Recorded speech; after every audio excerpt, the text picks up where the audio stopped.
पहली बात तो यह है कि मैं छोड़ूंगा नहीं किसी प्रकार से। ठाकुर तो ठाकुर है, उसके सामने बेचारे सूरदास की हस्ती क्या है, हाथ छुड़ा ली। तो वहां पे सूरदास जी कह उठे कि हाथ छुड़ाए जात हो निर्बल जानते मोए, हृदय से चले जाओ तो सबल जानूंगो तो। मुझे अंधा समझकर निर्बल समझकर मेरा हाथ छुड़ा के भागते हो, जाओ मैं तुम्हें चैलेंज करता हूँ, मेरे दिल से निकल के जाओ तो बताऊं कि तुम सबल हो, तुम मर्द हो। तो कहा जाता है कि भगवान ने कहा कि मैं तुम्हें आंखें दे देता हूँ। सूरदास को भगवान ने नेत्र दे दी, दर्शन किया। तो भगवान अंतर ध्यान होने लगे। तो जाते जाते सूरदास बोले अब मेरी इन आंखों को दोबारा से अंधा बना दो। भगवान बोले क्यों, दुनिया आंखें मांगती है, तुम अंधापन मांगते हो। तो सूरदास बोले जिन आंखों से तेरा दर्शन किया है अब इन आंखों से दुनिया देखना नहीं चाहता। तो वही बात कि आप जब भी प्रकट हो गए तो किसी भक्त के दिल में प्रकट हो गए। आपको पैदा करने वाला किसी भक्त का दिल होगा और वो दिल कैद खाना होगा, वो दिल कोई जेल खाना होगा। भले ही आपने कंस के कारागार को तोड़ दिया था ना, लेकिन भक्त के दिल रूपी हृदय रूपी कारागार को तोड़ने का सामर्थ्य तुम्हारे पास नहीं है। तो रुक्मिणी कहती है भगवान आप जब भी पैदा होते हो तो कारागार में यानी कि जेल में पैदा होते हो। और भगवान ने क्या कहा था, डरपोक। और सचमुच भगवान तुम डरपोक भी हो। भगवान डरता किससे है, बोले स्वार्थ के लिए भजन करने वालों से डरता है, जो केवल अपने स्वार्थ सिद्धि के लिए भगवान को याद करे, बाकी समय में भगवान को याद न करे। ऐसे स्वार्थी लोगों से डर के कहाँ जाकर छुपता है, बोले सागर में। सागर कौन है, बोले जिसका दिल निस्वार्थ और प्रेम से भरा दिल है, वो दिल ही सागर है। वहां जाकर भगवान निवास करते हैं। तो जो जो बातें भगवान ने नकारात्मक करी थी, सारी बातों को भगवान ने क्या बनाया, सकारात्मक बनाया। और यही हमारे गृहस्थ में होना चाहिए, क्योंकि ये कथा हमारी और आपकी कथा है। हमें भी ऐसा ही जीवन जीना चाहिए।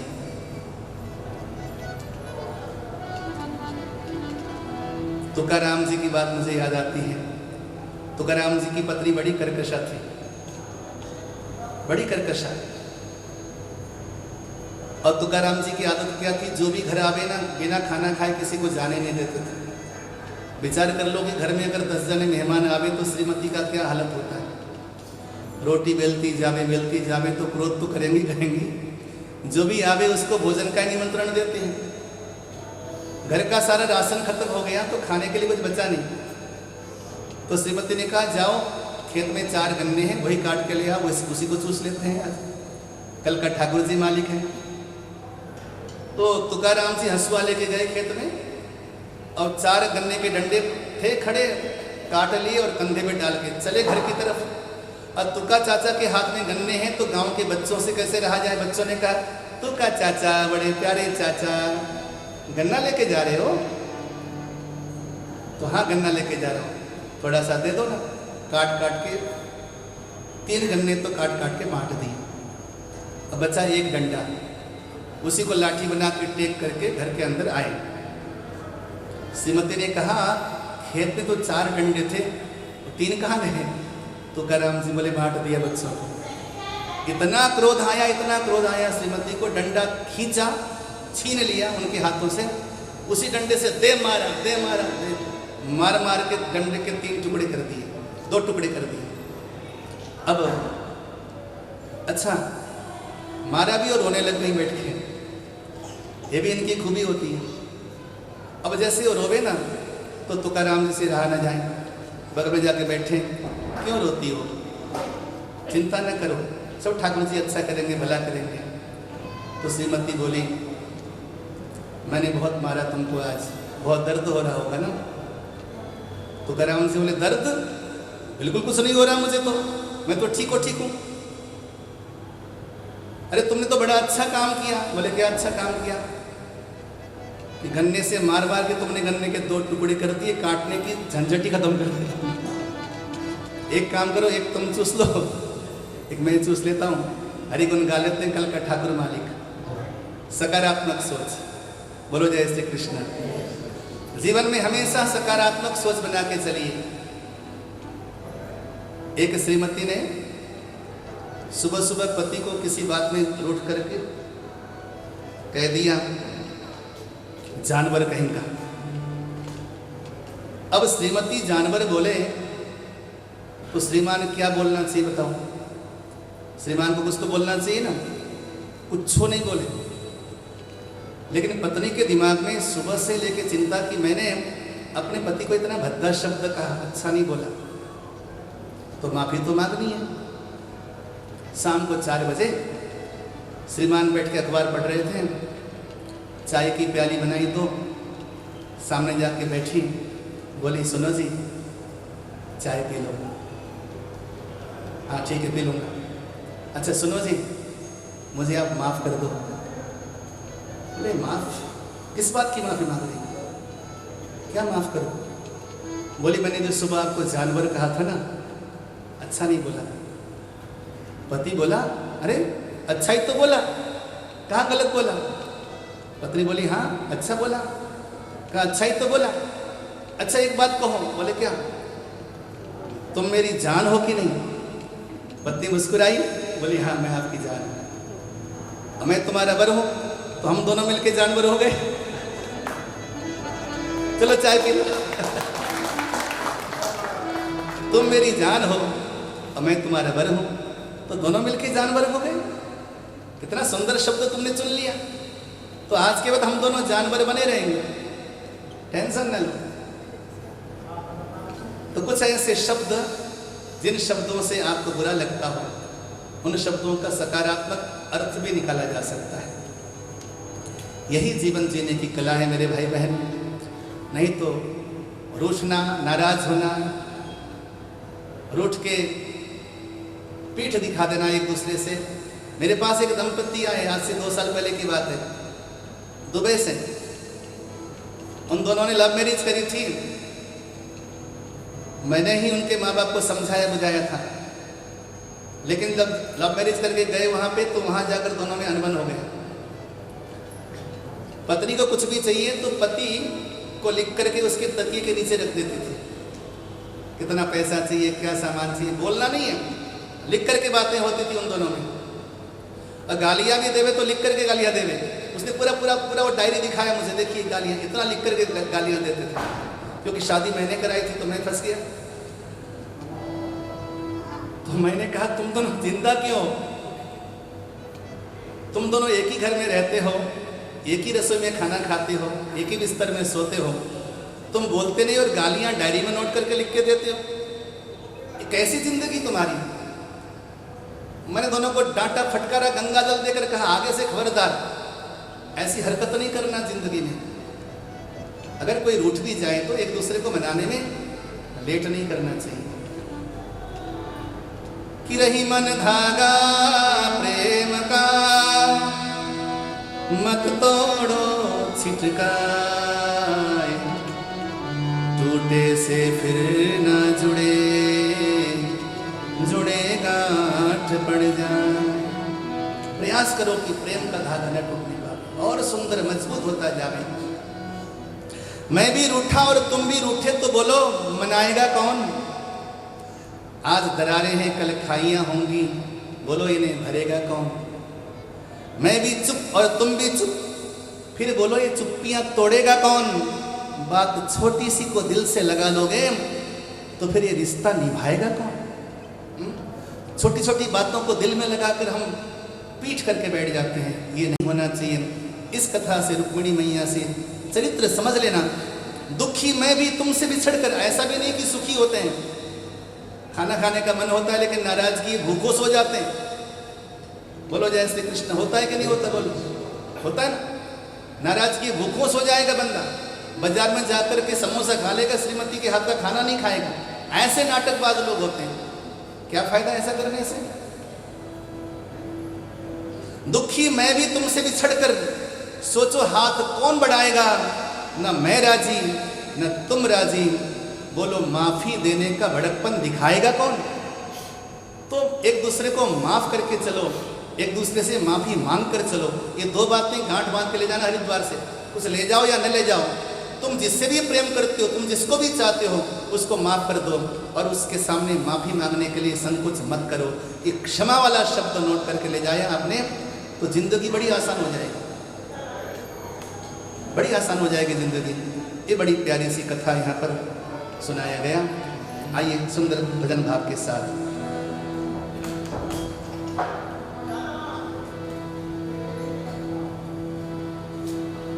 कन्हैया तुम्हें एक नजर देखना है, कन्हैया तुम्हें एक नजर देखना है, कन्हैया तुम्हें एक नजर देखना है, कन्हैया तुम्हें एक नजर देखना।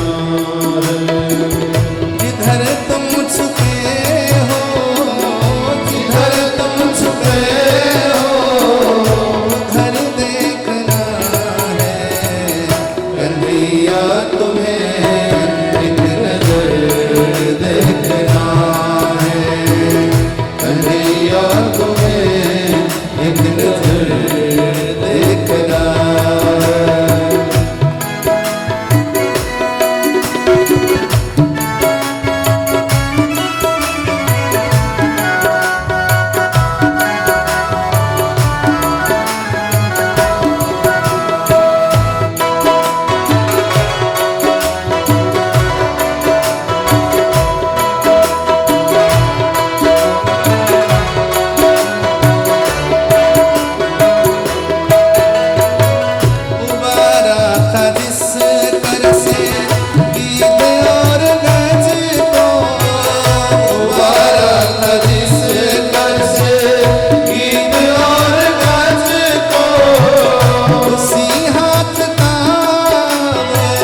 ज़्यादा नहीं है, आपके सामने मैं बच्चा ही हूँ, लेकिन फिर भी मैंने अनुभव बहुत किया है। मुझे राजस्थान में चूरू में एक बहुत बड़े धनाढ्य व्यक्ति मिले। मुझे वो कहा करते थे, बड़ी प्यारी सी बात, बोले कि मैंने जिंदगी में एक बार अपनी पत्नी पर हाथ उठाया था। बड़े धनाढ्य व्यक्ति थे, बाद में वो बड़े गरीब हो गए। बोले मेरे पास, आप सोने की बात करते हो ना महाराज, मेरे पास सोने की थाली में मैंने जीवन भर अपने बचपन में भोजन किया। मेरी पत्नी बड़ी सुशील थी, बहुत सुशील थी, हालांकि अब नहीं है, अब मैं अकेला हूँ। वो अपने दुख की कहानी सुनाया करते। आज वो यहीं ऋषिकेश में रहते हैं, परमार्थ निकेतन के पास। उन्होंने एक छोटी सी कुटिया ले रखी है, परमार्थ निकेतन में यहाँ रहते हैं।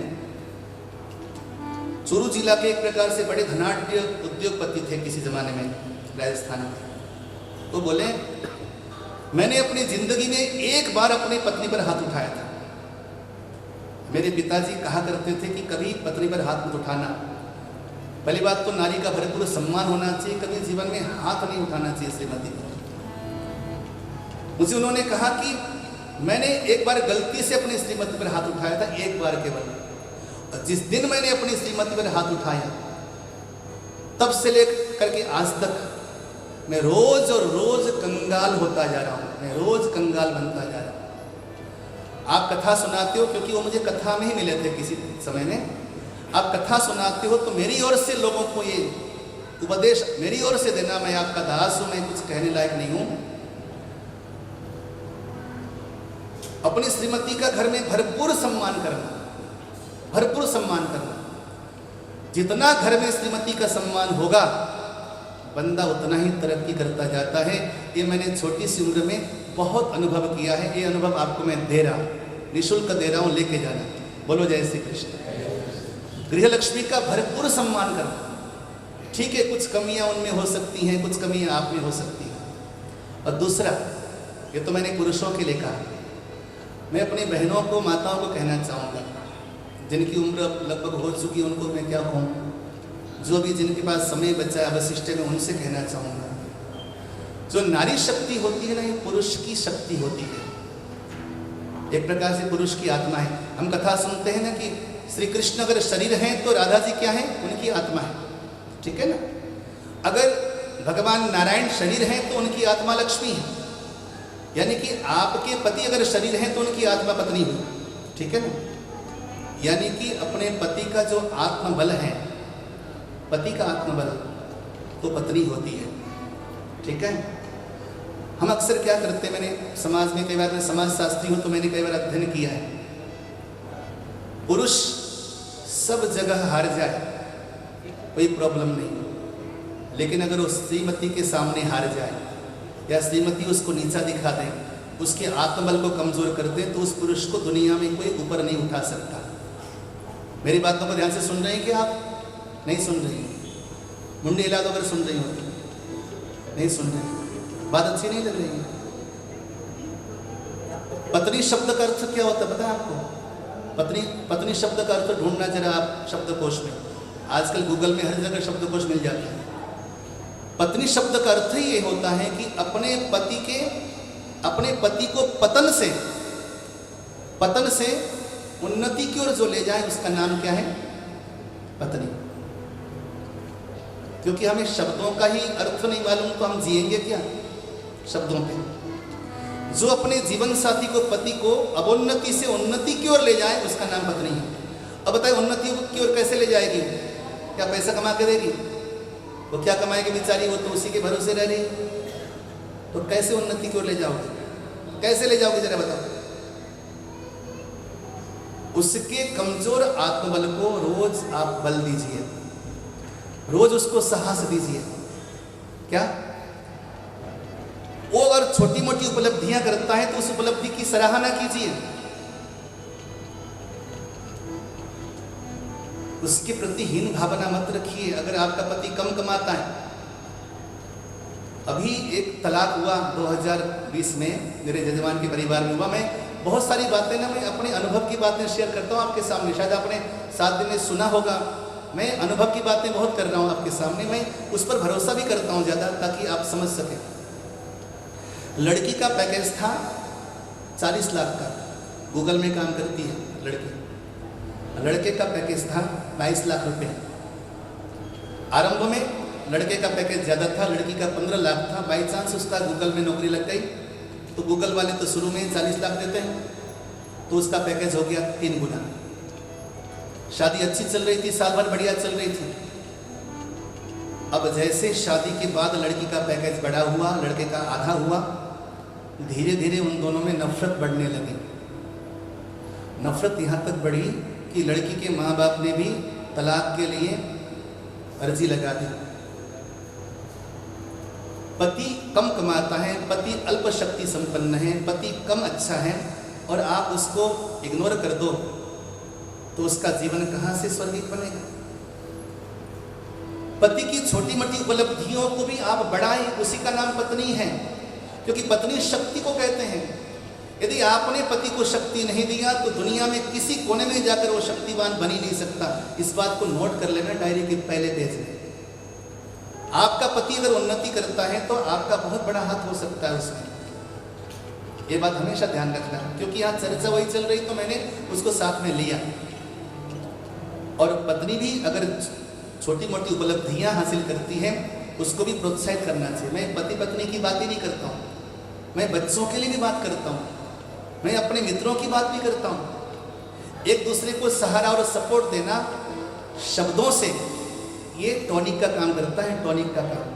शब्द ही इंसान को कमज़ोर करते हैं और शब्द ही इंसान को मजबूत करते हैं। शब्द को आप कमज़ोर मत समझना, ये शब्द वो हैं सिंहासन पे बिठा सकते हैं, ये शब्द वो हैं तलवार से कटवा सकते हैं। इसलिए शब्दों का सही प्रकार से इस्तेमाल करना घर में। मुझे एक बड़ी अच्छी बात याद आई। एक पति का व्यापार अच्छा नहीं चल रहा था, तो अच्छा बड़ाई भी जो है ना, झूठी मोटी बड़ाई भी नहीं करनी चाहिए, सच्ची बड़ाई करनी चाहिए, क्योंकि अति भी नहीं होना चाहिए ना जीवन में। वो अच्छा काम नहीं चल रहा था, किसी बाबा के पास गया, बोला मेरा व्यापार अच्छा नहीं चल रहा। तो बाबा ने कहा कि वो बाबा जो अपने नाम सुना होगा, निर्मल बाबा, तो बाबा ने कहा कि मेरे ध्यान में थाली आ रही, भोजन की थाली। अच्छा, तो भोजन की थाली आ रही है, बताओ अपनी श्रीमती के द्वारा बनाए गए भोजन की तारीफ कितनी बार करी तुमने? पति बोला एक बार भी नहीं करी। बोला वही मिस्टेक रह गया बेटा, उसी को ठीक कर। बोले क्या करूं? बोले श्रीमती के भोजन की तारीफ कर दे। अब उसको व्यापार सही करना था। सुबह नाश्ते के टेबल में बैठा, पत्नी ने 4 पराठे परोस के सामने रख दी। अब व्यापार अच्छा करना है तो तारीफ कर डालो। बोला वाह, ऐसे पराठे तो मैंने जिंदगी में कभी पहले खाए नहीं। क्या गोभी के, क्या पनीर के पराठे, तुम्हारे हाथ में जादू है, जादू। पत्नी को ऐसा गुस्सा आया, जिंदगी बीत गई खाना खिलाते खिलाते। भीतर से बेलन लेके आए और ठोक दिया 4 बार बेलन। बोली पूरी जिंदगी हो गई तुमको खाने खिलाते खिलाते, कभी तुमने मेरे भोजन की तारीफ नहीं की। आज मुझे कहीं जाना था, पड़ोसन के यहाँ से मैं पराठे मांग के लाया। कहीं जाना था, पड़ोसन के यहाँ से पराठे मांग के लाई, उसकी इतनी तारीफ और 2 लगा दिया। पति बोला निर्मल बाबा, आपने तो तारीफ की बात कही थी, यहाँ तो आपने कहा था बरसेगी, इतना बरसेगी, इतना बरसेगी मुझे नहीं मालूम था। अर्थात अपने साथी के भीतर की ऊर्जा को, एनर्जी को आप चार्ज कर सकते हैं कुछ शब्दों के द्वारा, कुछ तारीफों के द्वारा। यहाँ पर एक कथा आती है शब्द की। भगवान राजस्व यज्ञ में जब गए, पांडवों का राजस्व यज्ञ पूर्ण हुआ, तो हालांकि ये मैंने कहीं महाभारत में या भागवत में नहीं पढ़ी है, लेकिन लौकिक व्यवहार में कहा जाता है कि जब दुर्योधन जा रहा था इंद्रप्रस्थ में, तो वहाँ पे कुछ माया महल था। उस महल में जल का थल और थल का जल प्रतीत होता था। तो द्रौपदी जी ने कहा अंधे का बेटा, ऐसा कुछ शब्द कहा। ये लौकिक व्यवहार में है, ये ग्रंथ में कहीं लिखा नहीं, आपको मैं पहले बता दूं, भागवत में नहीं ये शब्द, ना महाभारत में, मैंने कहीं पढ़ा भी नहीं। मैंने बहुत अध्ययन किया कि कहाँ कहाँ होगा द्रौपदी ने, लेकिन मुझे किसी ग्रंथ में नहीं मिला। लेकिन कुछ कवियों की कल्पना है, तो कवियों की कल्पना भी कई बार ना व्यवहार के लिए अच्छा होता है, इसलिए मैं कह देता हूँ। अंधे का बेटा अंधा, केवल ये दो शब्द थे, दो शब्दों की वजह से पूरा महाभारत हो गया। और एक शब्द और आया रामायण में। रामायण में जब भगवान ने मारीच का वध किया, तो मारीच के वध करने के बाद जब मारीच ने, मायावी था वो, चिल्लाकर बोला लक्ष्मण, धीरे से बोलता राम। तो मां सीता ने कहा कि तुम्हारे भाई को कोई आपत्ति आ गई लगता है, जाओ अपने भाई की सुरक्षा करो। तो लखनलाल ने कहा कि माता, जिनके वक्र भ्रुकुटी के बल से सारा सृष्टि लय हो जाता है, उसको भला कोई कष्ट आ सकता है? लगता है कि मायावी ने छल दिया है भैया को। तो वहां पर भी मां सीता ने ऐसे शब्दों का प्रयोग किया। मैं आपसे निवेदन करूं, महाभारत के पीछे भी शब्द हैं जिसे दुर्वचन कहा जा सकता है।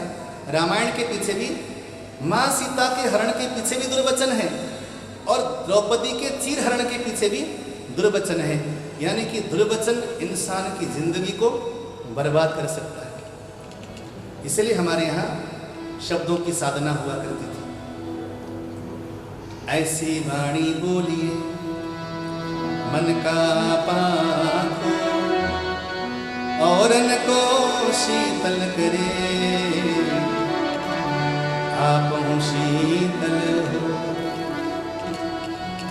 वचन का विन्यास करना सीखिए, अच्छी वाणी बोलिए।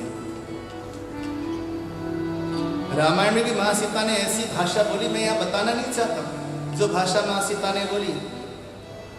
लोग राम जी को तो बहुत दोष देते हैं कि राम जी ने सीता का अग्नि परीक्षा ले लिया और परित्याग कर दिया। मां सीता के दोषों को कौन देखे? अगर देखेंगे तो नारी अधिकार के अंतर्गत आ जाता है। कौन देखे उसको? जो बातें बोली है वहां पर मां सीता ने, वो सुनाने लायक भी नहीं है, मैं सुनाऊंगा नहीं।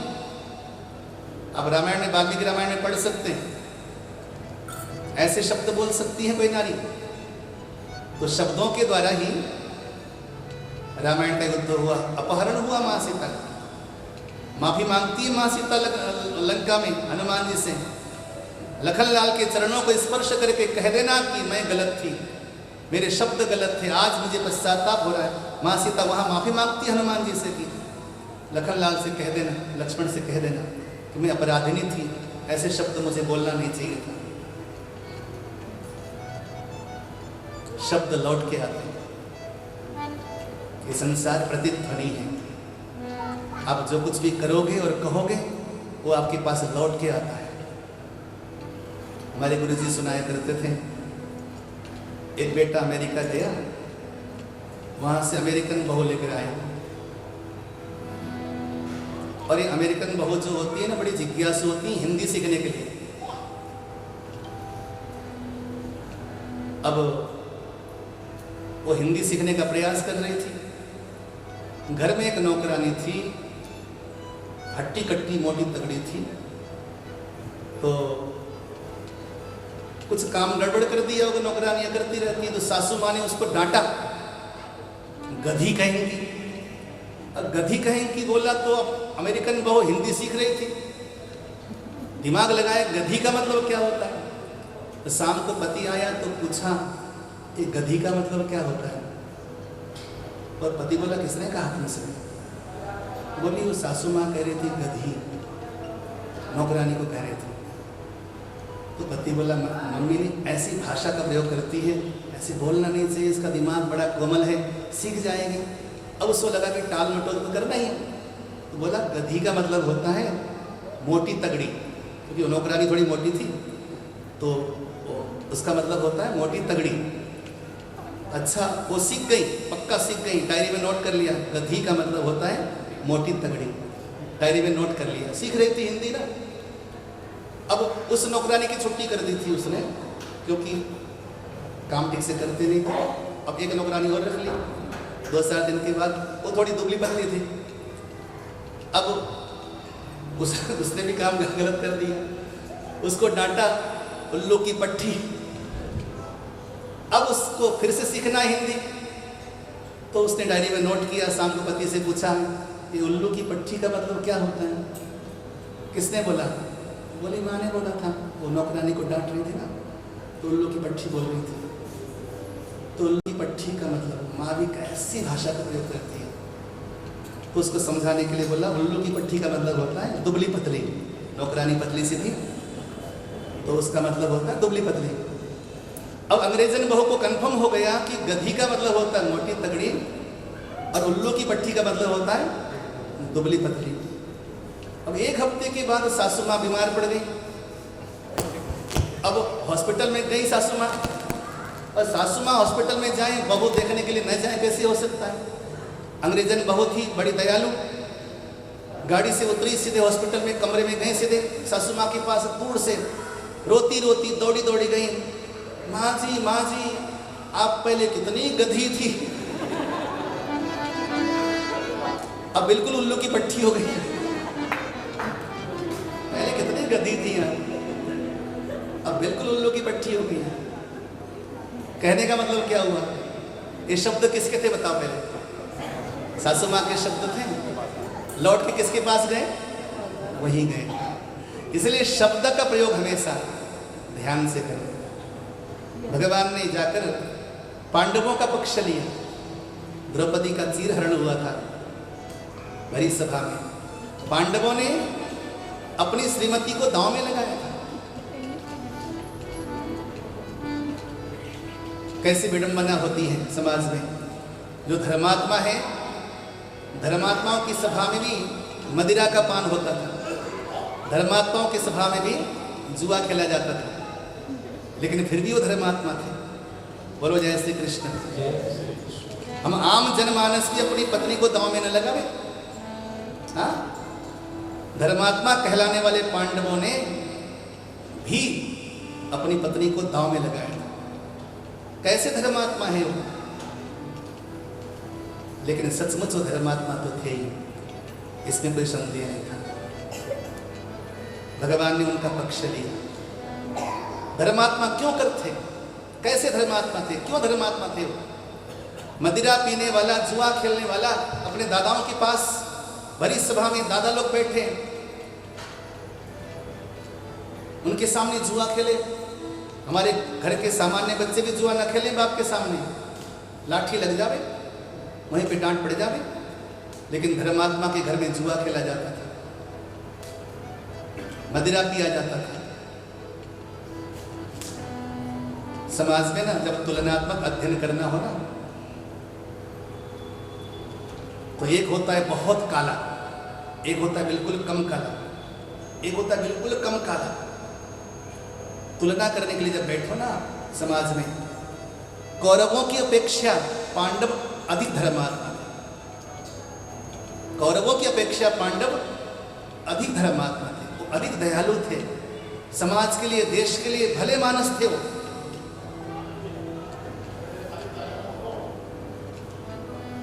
भगवान ने इसलिए उनका पक्ष लिया कि वो समाज के लिए कुछ अच्छा कर सकते हैं, धर्म की स्थापना में साथ दे सकते हैं। और सुनो, पूरे महाभारत के युद्ध में एक भी युद्ध धर्म युद्ध नहीं हुआ। बोलो जय श्री कृष्ण। पूरे महाभारत के युद्ध में एक भी लड़ाई धर्म युद्ध नहीं हुआ। युधिष्ठिर धर्माचार्य कहलाते हैं, धर्मराज कहलाते हैं, एक भी लड़ाई धर्म युद्ध नहीं हुआ। किसको मारा इन्होंने धर्म से? जरा बताओ। कर्ण को मारा, छल से मारा। द्रोणाचार्य को मारा, छल से मारा। भीमसेन को मारा, छल से मारा। नहीं, भीष्म पितामह को मारा, छल से मारा। भीमसेन ने दुर्योधन को मारा, छल से मारा। धर्म की लड़ाई में किसको मारा इन्होंने? किसी को भी धर्मपूर्वक युद्ध करके नहीं मारा, लेकिन फिर भी पांडव धर्मात्मा है और कौरव पापी है। क्यों?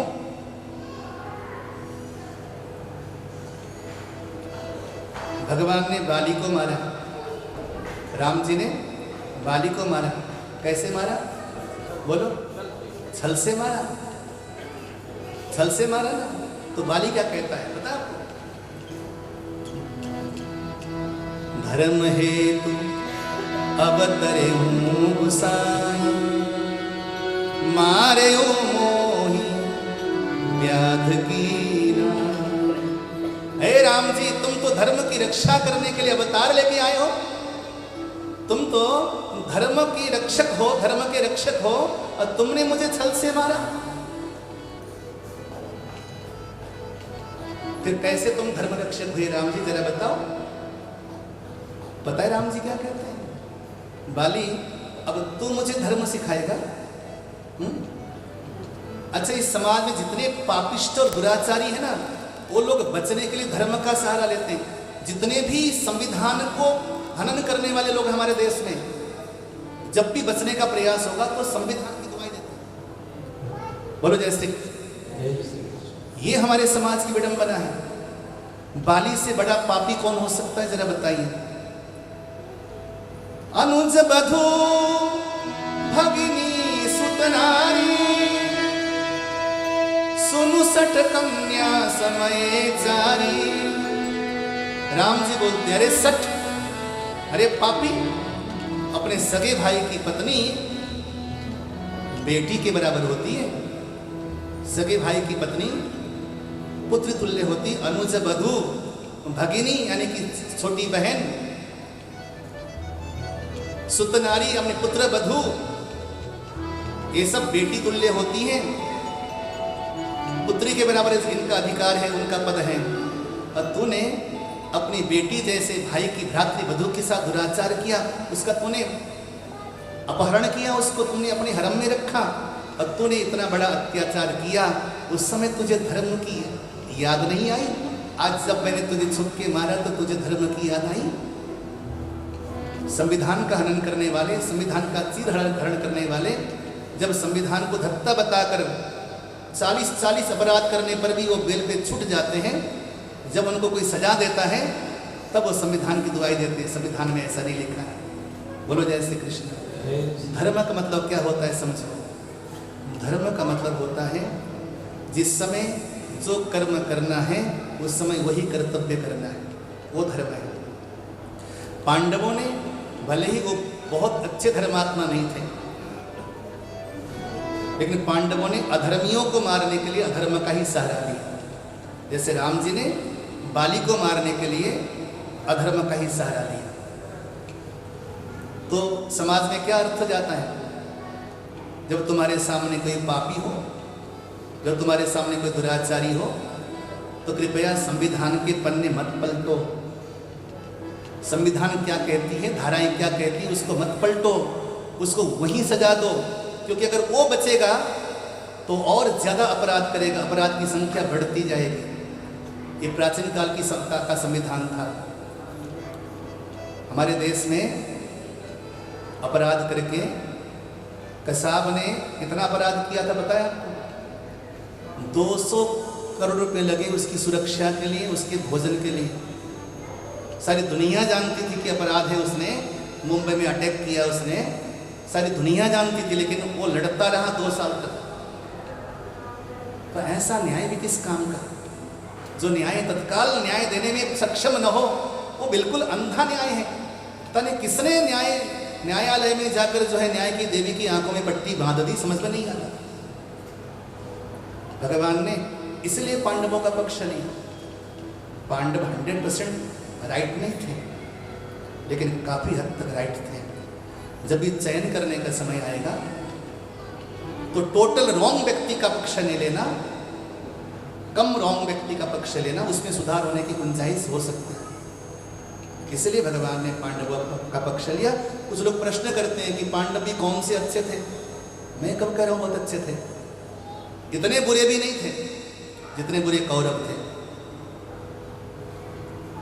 भगवान ने पांडवों का पक्ष लिया और युद्ध में विजयश्री दिखाई, क्योंकि पांडवों के माध्यम से बहुत सारे अपराधियों को दंड भी देना था, धरती का बोझ भी हल्का करना था।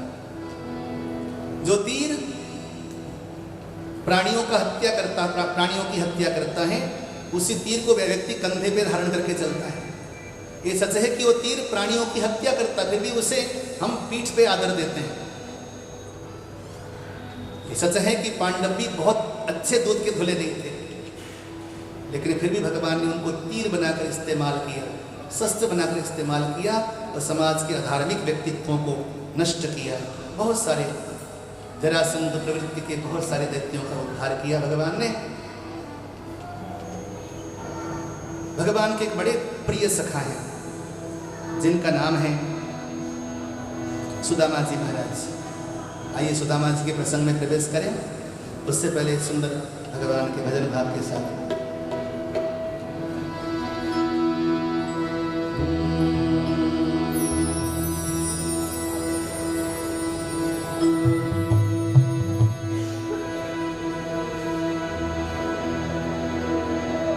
पास रहता हूँ मैं तो, पास रहता हूँ तेरे सदा में, अरे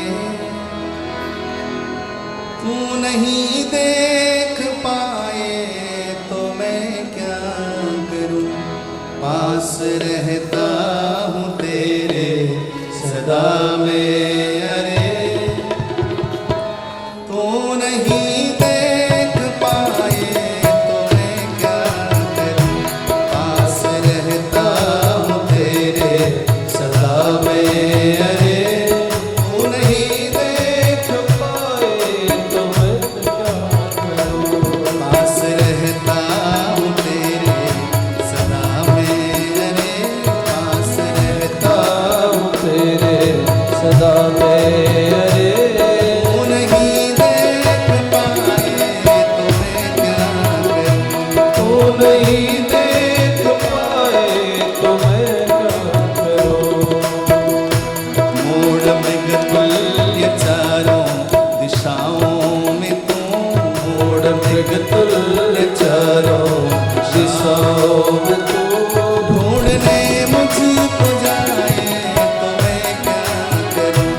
सबसे मनुज तन तुझे दे दिया, श्रेष्ठ सबसे मनुज तन तुझे दे दिया, श्रेष्ठ सबसे मनुज तन तुझे दे दिया। सब्र तुझको न आए तो मैं क्या करूं, सब्र तुझको न आए तो मैं क्या करूं। पास रहता हूँ तेरे सदा मैं, अरे पास रहता हूँ तेरे सदा मैं, अरे तू नहीं देख पाए तो मैं क्या करूं, तू नहीं देख पाए तो मैं क्या करूं।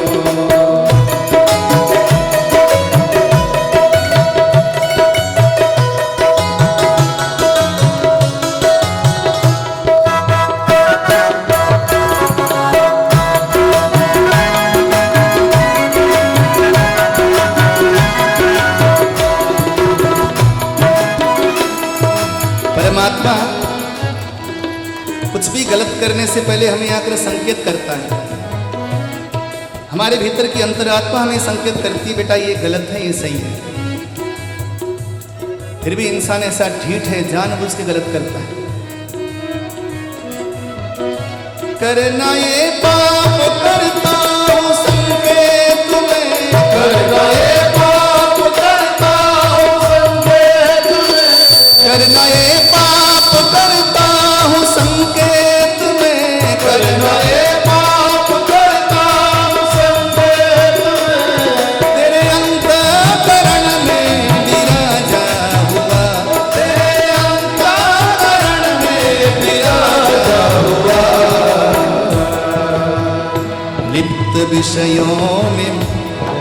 विषयों में हो सीख मेरी भली, लिप्त विषयों में हो सीख मेरी भली, ध्यान में तू न लाए तो मैं क्या करूं, ध्यान में तू न आए तो मैं क्या करूं, पास रहता हूँ तेरे सदा मैं, अरे पास रहता रहता हूँ तेरे सदा मैं, अरे तू नहीं देख पाए तो मैं क्या करूं, तू नहीं देख पाए तो मैं क्या करूं, पास रहता। भगवान सदा सर्वदा हमें ये संकेत करते हैं क्या काम सही है, क्या गलत है।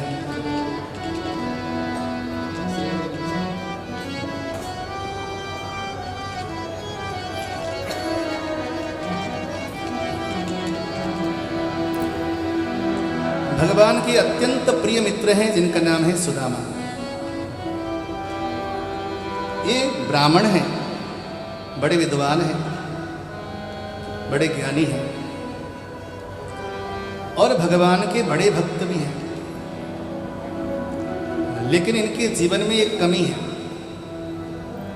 इनके पास संसार की दौलत नहीं है। मैंने आपको बताया था, एक दिन आपको याद होगा, केवल अध्यात्म, केवल भजन और केवल धर्म, इससे भी हमारा पेट नहीं भरता। हमें दुनिया की संपदा, दुनिया की दौलत भी बहुत जरूरी है। अध्यात्म में प्रवेश करने के लिए भी आपको जीवन में संपन्नता चाहिए। अगर संपन्नता नहीं होगी तो आपकी अध्यात्मकता धरी की धरी रह जाएगी। इसलिए लोग पैसे को ना हाथ का मैल कहते हैं। वो लोग मूर्ख हैं जो पैसे को हाथ का मैल कहते हैं। पैसा हाथ का मैल नहीं होता। हमारे गुरुजी कहा करते थे, पैसा पुंड्याई से मिलती है, परिश्रम से नहीं मिलता पैसा। मर गए वो परिश्रम से पैसा कमाने वाले। कौन कमा सकता परिश्रम से पैसा? पैसा हमेशा पुण्य से मिलता है। यदि भगवान ने आपको पैसा दिया है तो अपने पुण्यों को बधाई दो कि हमने अच्छा कर्म किया था।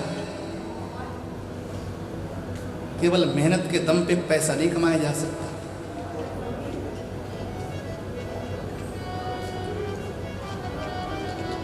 कि पैसे बिना बाप कहे पूत ही कपूत भयो,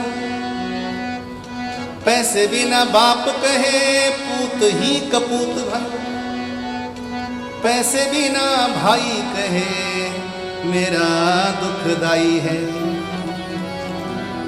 पैसे बिना जोरू कहे निखट्टू से पालो पड़ो, पैसे बिना जोरू कहे निखट्टू से पालो पड़ो, और पैसे बिना सासु कहे कैसा ये जमाई है।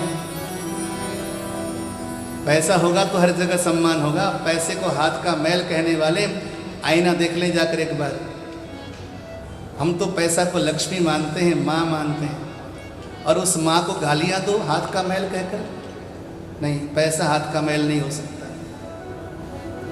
कि पैसे बिना भाई कहे मेरा दुखदाई है, पैसे बिना जोरू कहे निखट्टू से पालो पड़ो, पैसे बिना सासु कहे कैसा ये जमाई है। कि पैसे ताई मार काट, पैसे ताई जंगलवास, पैसे बिना यार को वो बात ना पुछैया है। कहत करीब दास पैसा रखो सदा पास।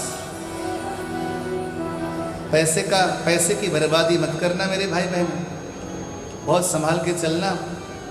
मुझे अच्छा लगता है जब बनिया परिवार में कथा करता हूँ ना मैं। बनिया भले अपने घर में कम खर्चा करता है, लेकिन शादी में और कथा में भर भर खर्चा करता है। बोलो जय श्री कृष्ण। एक बार मित्तल परिवार को बधाई दो तालियां बजा के थोड़ा सा। मैं इस बनिया परिवार का कायल हूँ। मैं इसलिए नहीं कि मैं इसके समाज के बीच में रहता हूँ, मैं पंजाबियों में भी रहता हूँ, हर वर्ग के लोग मेरी कथा करवाते हैं। लेकिन मैं जहाँ भी जाता हूँ, अगर धर्मशाला मिलेगा तो बनिया परिवार का मिलेगा, कोई मंदिर में दान देने वाला होगा तो बनिया परिवार का होगा,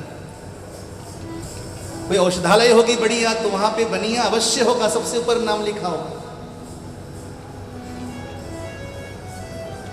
कहत गरीब दास पैसा रखो सदा पास, पैसे बिना मुर्दे होने लकड़ी न पाई है। मुर्दा भी फूकना हो ना, वहां पर भी पैसा चाहिए, और तुम उस पैसे को गाली देते हो। हमारे गुरुजी कहा करते थे, पैसा अगर आपके पास है तो परिश्रम का धन नहीं है, ये पुण्य का धन है। जो यूं समझते हैं कि परिश्रम से पैसा मिलता है, वो थोड़ा सा चिंतन करना घर जा करके। परिश्रम तो बहुत लोग करते हैं दुनिया में, सब पैसे वाले नहीं बनते। क्यों नहीं बनते? और एक बात आपको और कहूं, मैंने पंजाबी में खानदानी पैसे वाला कम देखा है। मैंने पंजाबियों में खानदानी पैसे वाला कम देखा है। मैंने सिंधियों में खानदानी पैसे वाला कम देखा है। मैंने गुजराती में और बनियों में खानदानी पैसे वाला देखा है।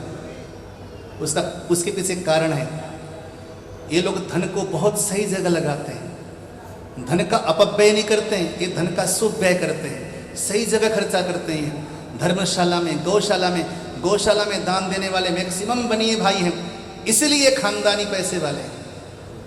गौशाला में सभी सेवा करने वाले गुजराती, मेरे गुजराती जजमान हैं बहुत सारे, बनिए नहीं और हैं, लेकिन वो खानदानी धनाढ्य हैं, खानदानी, उनके महल भरे पड़े रहते हैं। तो कहने का मतलब यह है कि पैसा पुण्य से आता है। वो पुण्य क्या है? जब भी पैसा कमाओ उसको सही जगह लगाओ। एकादशी, संक्रांति, पूर्णमासी को सीधा निकालती हैं ये हमारी माताएं। अब भी बनिया परिवार में नियम है, अब भी बहुत सारे ऐसे लोग हैं जो रात को चूल्हा चौका करके सोती हैं, और कुछ नहीं तो कम से कम रसोई को साफ करके जूठे बर्तन बाहर रख के तो सोती होगी, ताकि रसोई में रात को पितर आते हैं, रसोई घर में रात को पितर आते हैं पानी पीने के लिए। पितरों का समय रात्रि का होता है, तो घर के रसोई में जल का लोटा भर के रखो। जब रात को सोने से पहले रसोई के जूठे बर्तन हटा दो। जैसे तुम बीमार हो, सर्दी का मौसम है, फुर्सत नहीं है बर्तन मलने का, तो जूठे बर्तन बाहर रख दो, रसोई को साफ कर दो, उसमें 2 लोटा जल भर के रख दो। जो रात में सोने से पहले रसोई में जल भर के रखते हैं, उस घर में पितरों की कृपा होती, समृद्धि आती है वहां पर। और सुबह सुबह उठ करके अपने दहलीज को साफ करो, दहलीज में पानी का 1 लोटा डालो। पहले के जमाने में हमारी माताएं बीमार भी पड़ती थी ना, भले घर में झाड़ू पोछा का समय न हो, लेकिन दहलीज को साफ करती थी, दहलीज में 2 लोटा पानी डाला करती थी। क्यों? दहलीज में भगवान नृसिंह का वास होता है। पहले के ज़माने में तो दहलीज थोड़ा ऊपर उठा हुआ रहता था ना, अब तो सफाचट कर दिया ना। पहले के ज़माने में एक लकड़ी अलग से लगाई जाती थी, उसमें देहली विनायक की पूजा होती थी, नृसिंह भगवान बैठते थे। सुबह सुबह उठ करके उसमें ठंडा पानी डालने से दहलीज ठंडा होता है, घर में रहने वाले भी शांत रहते हैं। अब तो सब के सब ज्वलनशील होते हैं। क्यों? नृसिंह भगवान को ठंडा ही नहीं कर रहे कोई भी। दहलीज में नृसिंह भगवान होते हैं। आपने परसों कथा नहीं सुनी? कहाँ प्रकट हुए नृसिंह भगवान? हाँ, दहलीज में ना। हिरण्यकशिपु का वध वहीं किया था ना। तो हमारे घर के दहलीज में भी नृसिंह होते हैं। तो सुबह उठ करके और कुछ कर पाओ न कर पाओ, 1 लोटा जल लेकर दहलीज में पानी डालो, पोंछा लगा दो। भले तुम्हारी काम वाली 10 बजे आती होगी करने के लिए, इतना काम करो। 2-4 काम खुद करो। तुलसी की मड़ैया में रोज दीपक जलाओ सुबह शाम। घर में दौलत आएगी, लक्ष्मी आएगी, आरोग्य आएगा। तो पैसा जो है ये पुण्य से आता है, पैसा कभी भी परिश्रम से नहीं आता। मैंने बहुत अनुभव किया है इस बारे में। ठीक है, परिश्रम भी करना जरूरी है, लेकिन पुण्य से पैसा आता है। सुदामा के पास सब कुछ है लेकिन पैसा नहीं। उनसे बड़ा कोई भक्त था क्या?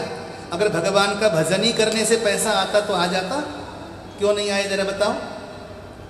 हम कहते हैं कि बांके बिहारी का भजन करने से पैसा आता है, सारे काम बनेंगे, सुदामा के क्यों नहीं बने जरा बताओ। सुदामा बहुत बड़े भक्त थे लेकिन पुण्यात्मा नहीं थे कि इतना पैसा आया। समझ गए ना? तो कुछ पाने के लिए पहले कुछ देना पड़ता है। इस दुनिया में अगर कुछ दोगे नहीं तो कुछ मिलेगा नहीं दुनिया में। मैं कथा को एकदम सरल तरीके से समझा रहा हूँ तुम्हारी भाषा में। मैं इसको पढ़ के ना आधे घंटे में जय श्री कृष्ण कर सकता हूँ, मुझे बहुत अच्छी कला आती है इसको समाप्त करने की। बोलो जय श्री कृष्ण। लेकिन मैं तुम्हारी भाषा में समझा रहा हूँ ताकि तुम समझो। हरिद्वार से 2-4 चीज़ें लेके आए थे, महाराज जी ने गलती से बोल दिया था, हमने सुन लिया था। समझ गए ना? सुदामा के पास पैसा क्यों नहीं है? उससे बड़ा कोई भक्त है ही नहीं। तो सुदामा के पास पैसा क्यों नहीं, धन क्यों नहीं? रोटी के लाले पड़ गए, बच्चे भूखे हैं 4 दिन से, पत्नी एक वस्त्रा है, रो रही है, क्यों नहीं है पैसा उसके पास? सुदामा के पास पुण्य नहीं है, सुदामा दाता नहीं है। जब तक सुदामा दाता नहीं बनेगा तब तक वो भोक्ता बनने का अधिकारी नहीं है। इस दुनिया में ना 2 तरह के पौधे होते हैं। 2 तरह के पौधे होते हैं समाज में। एक पौधा होता है जो अपने फलों को नीचे, जमीन के नीचे छुपाता है। जैसे गाजर हो गया, मूली हो गया, शलगम हो गया, वो अपने फलों को कहाँ छुपाते हैं? आलू हो गया, वो धरती के नीचे। और गाजर में सिंगल पीस लगता है। कभी आपने देखा नहीं होगा कि गाजर में डबल पीस लगा हो, और मूली में सिंगल पीस लगता है। आलू में 2-4 दाने आ जाते हैं एक्स्ट्रा, लेकिन उखाड़ के उसको भी फेंक देते हैं एक ही बार में, मरोड़ के। उसकी जिंदगी वहीं समाप्त है जहाँ फल निकाल लिया, उसको मरोड़ के फेंक दिया। आलू को, गाजर को मरोड़ के फेंक दिया, कोई काम का नहीं। विपरीत आओ इधर। संतरा, संतरे के पौधे में इस बार अगर 100 फल लगेंगे, अगली बार उसमें 150 फल लगेंगे। मैंने खेती करी है, मुझे मालूम है। इस साल अगर संतरे में 100 फल लग गए, अगले साल 150, उससे अगले साल 250, उससे अगले साल 200। यानी कि प्रतिवर्ष संतरे के पौधे में फलों की संख्या बढ़ती जाती है, बढ़ती जाती है। क्यों?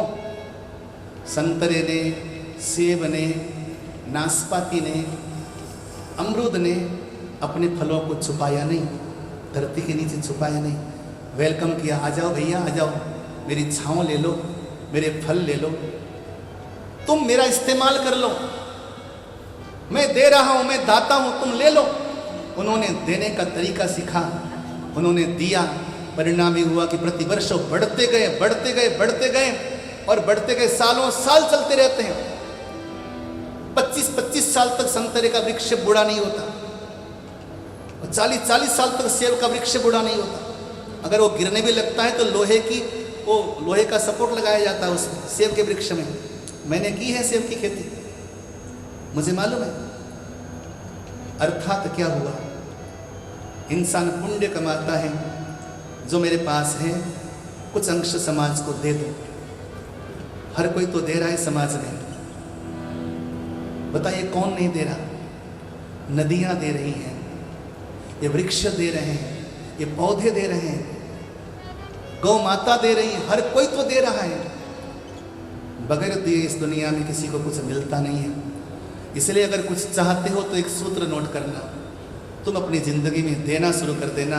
जिस दिन तुम देना शुरू करोगे उस दिन से तुम माला माल होना शुरू करोगे, ये गारंटी है, लिख के ले जाना। बोलो जय श्री कृष्ण। और मैंने एक बात और करी थी हनुमान जी के बारे में। जब तक हनुमान जी महाराज राम जी की सेवा में नहीं आए, तब तक हनुमान जी महाराज का नामो निशान किसी को नहीं मालूम था। जिस दिन हनुमान जी महाराज राम जी की सेवा में आ गए, दुनिया में राम जी का नाम तो किसी को याद हो न हो, लेकिन हनुमान चालीसा हर बंदा पढ़ ही लेता है। पढ़ता है कि नहीं पढ़ता? हनुमान चालीसा हर किसी को याद है। राम चालीसा किसी को याद नहीं है ना? है किसी को याद? हो तो बताओ, है किसी को राम चालीसा याद? 101 रुपये दूंगा। याद है किसी को? नहीं है। हनुमान चालीसा सबको याद है, क्योंकि हनुमान जी ने राम जी की सेवा करके ये यश दुनिया में पाया। तो 2 सूत्र नोट कर लीजिए। दुनिया में यश चाहते हो तो निस्वार्थ सेवा करना शुरू कर दो। क्या समझे?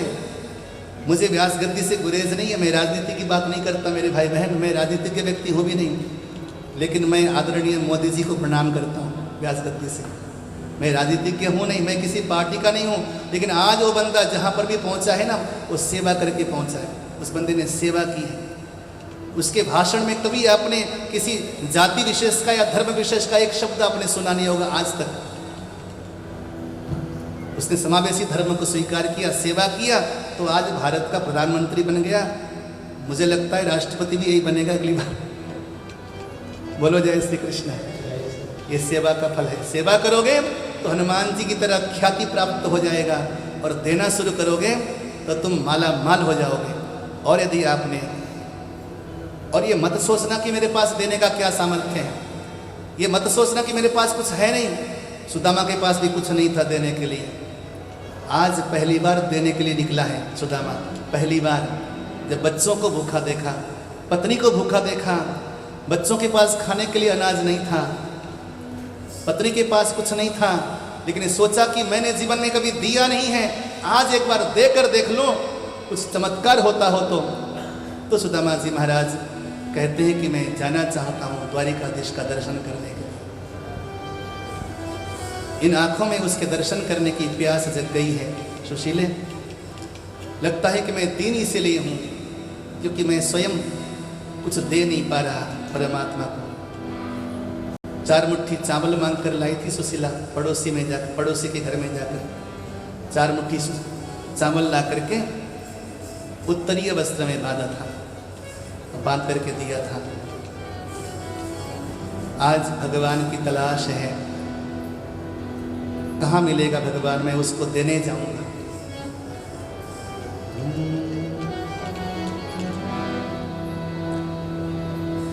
मुझको तलाश, मुझको नगर रिझाया, तुझसे दिल लगाया, तुझको नगर निभाया।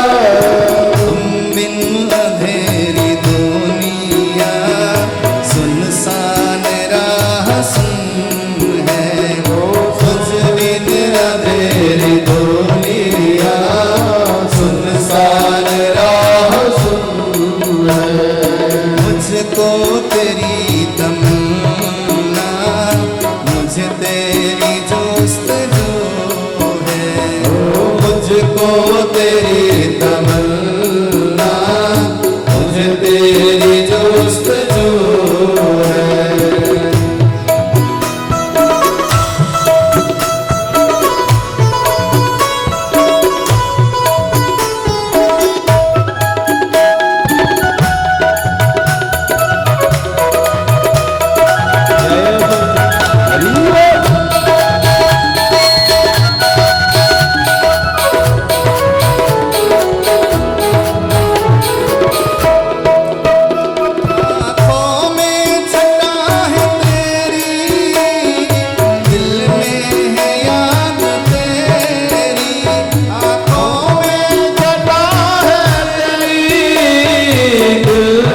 तू है। मुझको तलाश तेरी, मुझे तेरी जुस्तजू है। मुझको तलाश तेरी, मुझे तेरी जुस्तजू है। मुझको तेरी तमन्ना, मुझे तेरी आरज़ू है। मुझको तेरी तमन्ना, मुझे तेरी आरज़ू है।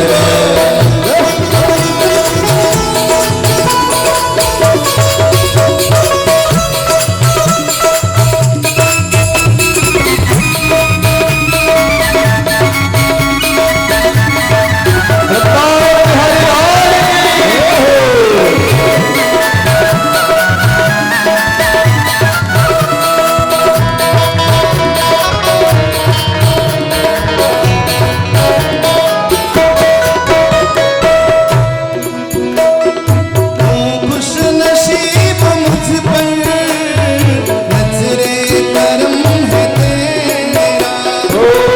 खुश नसीब मुझ पर, नजरे करम है तेरा। अच्छा, किस किस को लगता है कि ठाकुर के नजरे करम है? लगता है? पक्का लगता है? दोनों बाजू खोल के जरा तालियों के साथ।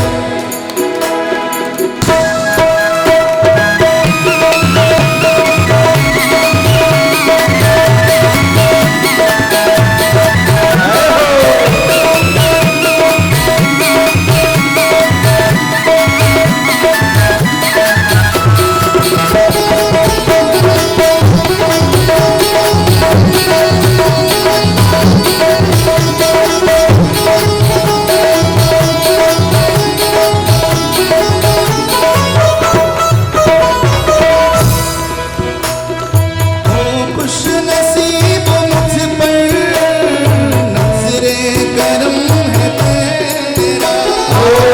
खुश नसीब मुझ पर, नजरे करम है तेरा। क्यों न नाच मुझको, मोहन में दास तेरा। क्यों नाच मुझको, मोहन में दास तेरा। क्यों न नाच मुझको, मोहन में दास तेरा। क्यों नाच मुझको, मोहन में दास तेरा। मेरे दिल में तू ही तू है, मेरे दिल में तू है। मेरे दिल में तू है। मेरा तू है। तलाश तेरी, मुझे तेरी जुस्तजू है। मुझको तलाश तेरी, मुझे तेरी जुस्तजू है। मुझको तेरी तमन्ना, मुझे तेरी तलाश में निकले। किधर चले पता ही नहीं। जब तुम भगवान की प्यास लेकर निकलोगे ना, जिधर चलोगे वहीं भगवान मिल जाएगा। पास रहता हूँ तेरे सदा मैं, अरे तू नहीं देख पाए तो मैं क्या करूं। मैं तो हमेशा तेरे पास रहता हूं, जहां आंखें खोलेगा वहीं पर मिल जाऊंगा। कुछ पता नहीं था जी सुदामा जी को कि द्वारिका किधर है, नहीं पता था कुछ भी।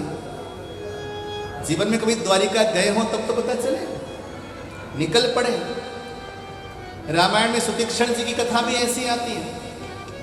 सुतीक्षण ने सुना कि राम जी आए हैं, इतना सुनना ही काफी था, वो तो भाग पड़े। राम जी उधर से आ रहे थे, सुतीक्षण जी इधर भागे। अब बताओ राम जी कैसे मिलेंगे? राम जी उधर से आ रहे थे, वो इधर भागे, लेकिन बताओ मिले कि नहीं मिले? मिले। राम जी आ उधर से रहे थे, राम जी की खोज में भागे इधर। तुम जिधर भागोगे भगवान उधर ही मिल जाएगा। बोलो जय श्री कृष्ण। जय श्री कृष्ण। बस उसके लिए 2 कदम बढ़ा के देखो। गर्मी का मौसम था, वो 4 मुट्ठी चावल तो लिया ही हुआ था, भूखे थे कई दिनों से, और मार्ग में गिर पड़े। पुराणांतर में कथा आती है कि भगवान को खबर लगी कि सुदामा मेरे पास आ रहा है, लेकिन भूखा गिर पड़ा, तो गरुड़ जी को आज्ञा दी, गरुड़ जी जाओ, जाकर के सुदामा को बड़े आराम से प्रेम से उठा के ले आना, उसकी निद्रा टूटने नहीं चाहिए। बड़े प्रेम से धरती के साथ ही गरुड़ जी उठा के द्वारिका के द्वार के सामने रख दिए। अब लीला देखो, यहाँ से लीला शुरू होती है। मूर्छा टूटी, सामने बड़े बड़े राजप्रासाद, सुदामा मंदिर देख ही डरे। सूरदास जी कहते हैं कि बड़े बड़े राजप्रासाद को देख करके डर गए। सामने 2 द्वारपाल खड़े थे। द्वारपाल से पूछा, भैया ये कौन सी नगरी है? बोले, बाबा तुम सुदामापुरी में आए हो? अच्छा, मुझे लगा था कि सुदामापुरी बहुत दूर है, ये तो बहुत नजदीक है। सुबह का चला था, शाम होते होते पहुंच गया। बोलो जय श्री कृष्ण। अरे भैया, ये द्वारिका में कन्हैया कहाँ रहते हैं? अच्छा, द्वारिका में कन्हैया नाम से कोई जाने ही ना।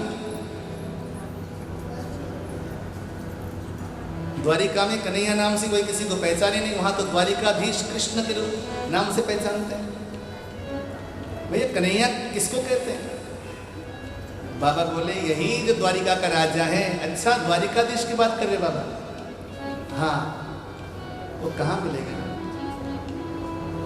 बोले, बाबा अब द्वारिकाधीश के द्वार पे खड़े हो, ये द्वारिकाधीश का महल है। सुदामा जी बोले, भैया जाकर बताना मैं कृष्ण का बाल सखा आया हूं। अब द्वारपाल भी देख करके चौंक गए। नख से लेके सीख तक इतना फटीचर ब्राह्मण, फटीहाल ब्राह्मण कैसे द्वारिकाधीश का सखा हो सकता है? भाइयों तुम उथल पुथल ना करो, बैठ जाएंगे, कथा सुन लो। अंतिम कथा चल रही है, वैसे भी कल से सुनने वाले नहीं हो, तुम बैठो। द्वारिकाधीश को बिठाओ यहाँ पे, ला बैठो सभी। बड़े मुश्किल से मौका मिलता है, बच्चा बैठो, अंतिम कथा ही सुन ले ध्यान से। एक बार दोनों बाजू उठा के बोलो जय श्री राधे। लेकिन हीन लगता है, कैसा है?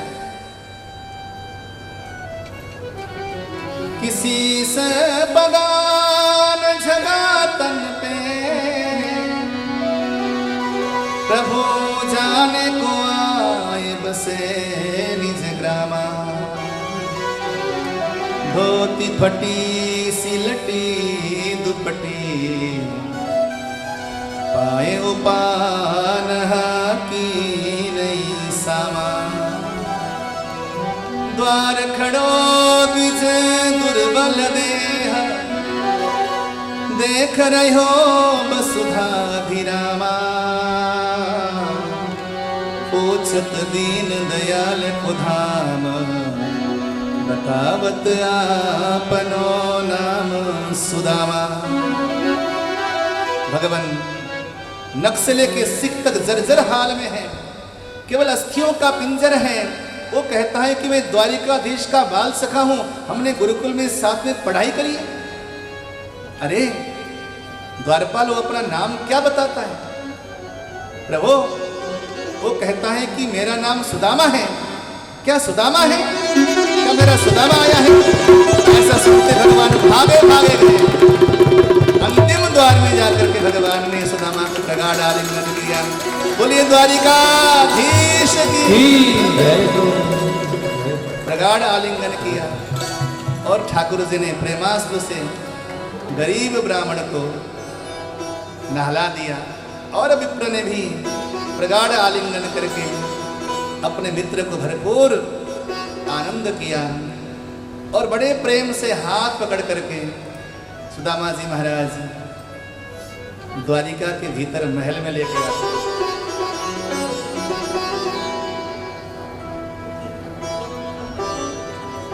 गोविंद जय जय गोपाल जय जय गोविंद जय गोपाल जय जय गोविंद जय जय गोपाल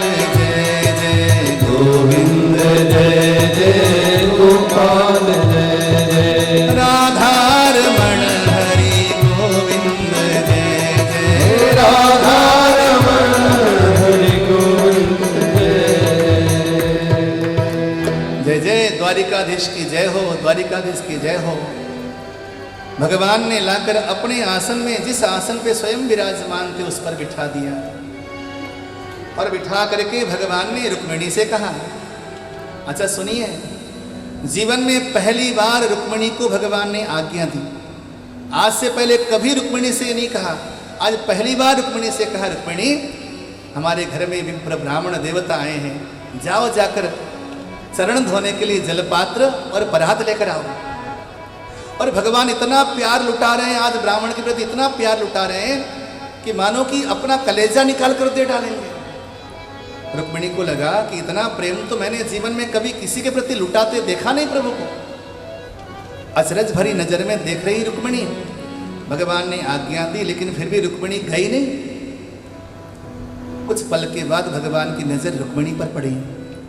भगवान ने आज तिरछी नजर करके देखा, रुक्मिणी मैंने तुमसे कुछ काम कहा। इतना कहना था, रुक्मिणी तो वहां से पसीने पसीने हो गई, भागी भागी भागी। जीवन में पहले कभी भी प्रभु ने ऐसे शब्द मेरे लिए बोले नहीं, कभी आज्ञा नहीं दी। अब तो परात लेकर के आई, जलपात्र लेकर आई। रुक्मिणी मैया जल डालने लगी और श्री कृष्ण चरण धोने लगे। एक काम की बात सुनिए ध्यान से, बोलो जय श्री कृष्ण। कभी भी माताओं को और बहनों को किसी भी पुरुष के चरण स्पर्श नहीं करना चाहिए। मैं जब यहाँ से निकलता हूँ ना, बहुत सारी माताएं चरण स्पर्श करती, मुझे अच्छा नहीं लगता। आप सभी हमारी माताएं हैं, हमने बचपन से आपकी पूजा की है। जब आप छोटी सी 2 साल की थी तब से आपका पूजन किया है, कन्या मानकर पूजा किया है। आप जीवन में केवल और केवल एक व्यक्ति का चरण स्पर्श करना। किसका? बोलो किसका? अपने पति देवता का। पति नहीं, वो पति देव हैं आपके। समझ में आ गई बात? समझ में आ गई बात? जब पति देव बोलता हूं तो हंसती ही हैं। वो वास्तव में तुम्हारे लिए देव है और वही तुम्हारे लिए मोक्ष देने के अधिकारी हैं। तुम्हारे जीवन का श्रृंगार है पति। उसको छोड़कर जीवन में कभी कितना भी बड़ा गुरु ना आ जाए, किसी को भी चरण स्पर्श नहीं करना। आशीर्वाद लेने का मन हो तो दूर से थोड़ा सा ऐसे सर झुकाकर प्रणाम करना, आपको आशीर्वाद वैसे मिल जाएगा। क्योंकि मैं वहाँ तो किसी को समझा नहीं सकता ना, वहाँ समझाने लायक मैं रहता भी नहीं हूँ। यहाँ से मैं समझाता हूँ, यहाँ से सब सुन लेंगे, वहाँ से कोई सुनेगा भी नहीं।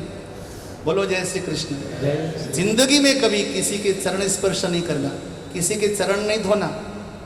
धोने का समय आए तो घर में जो कन्या आती है, जब कन्या का पूजन करते हैं, कन्या के चरण धो सकते हैं या अपने पति के चरण धो सकते हैं या भगवान के चरण, और किसी के चरण धोना नहीं। रुक्मिणी में